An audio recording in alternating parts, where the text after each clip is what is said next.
Years ago, this state was known for its rush on its land and literally the formation of its state.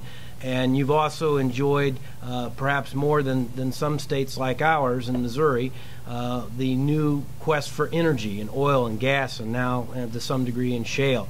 But both of those movements can arguably pale in comparison to the most mobile of all of our resources of any state in America's heartland, and that's our personal income, the wealth that's created from our job potential. And that's why we're pleased to see our colleagues and competitors from Kansas and the colleagues that you have in this room working on such a important initiative. But now is no time to let the foot pedal off let your foot off the gas pedal here. You're very close to passing some major reforms that could be not only an inspiration for real economic growth for your state, but quite candidly an inspiration for all of the 50 states. I think our founding fathers would have been very pleased with this moment to be right here debating and looking backwards on specifically what has worked and what hasn't.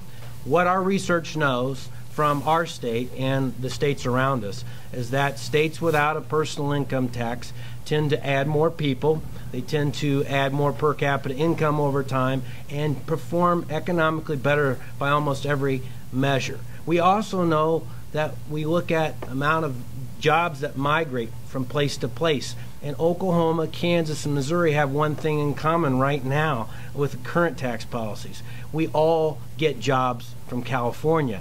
Now, many of us may not realize that California brings us that kind of wealth and potential, but we've looked at the data that goes back from the Internal Revenue Service on net adjusted gross income and where people transfer based on their 1040 returns. And we know that all three of our states are big job trading partner states. So I want to just give you some quick highlights and happy to answer any questions later going down the line. But it's no surprise that your number one wealth trading state here in Oklahoma is to your neighbor to the south, Texas. Behind that, though, it might surprise you that number two in Oklahoma is Florida. You're losing this, more wealth to Florida than any other state around you. Colorado is followed next, and then Arkansas and Missouri is number 5. If you put that in terms of people, since 1995 to 2010, there's been over 42,000 Missourians and transactions coming to Oklahoma. We're all in the race to zero here, and we'd like those folks to have an incentive to come back selfishly to the Show Me State. So the reforms that you're very close to passing here in the State Senate and the House of Representatives could help provide a competitive advantage to your state and also an inspiration for ours to pass ours. In our case, we have a ballot initiative in the final weeks of ballot certification. There's been over 5 years of work. There's many questions about what's the best form of taxation and how do you prove that this is connected to jobs and economic growth. I will say this.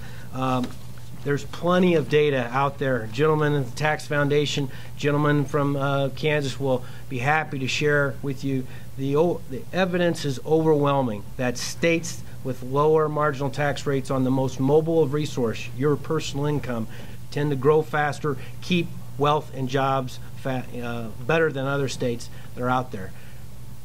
But I want to mention some other data, that the reverse is also true. So not only is it true that states like Texas and Florida and Tennessee, Nevada have grown and performed better than we have their experience, but it's also true that in the last 40 years there have been 11 states that saw the need for a personal income tax where none previously existed.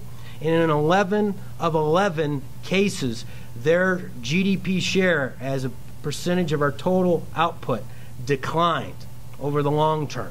Not one case did imposing a personal income tax improve their state share within the U.S. GDP economy. So we all have a collective mission here.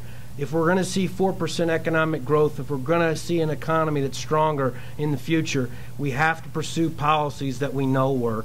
And that's why it's so encouraging to hear the progress that's been made here in the state of Oklahoma.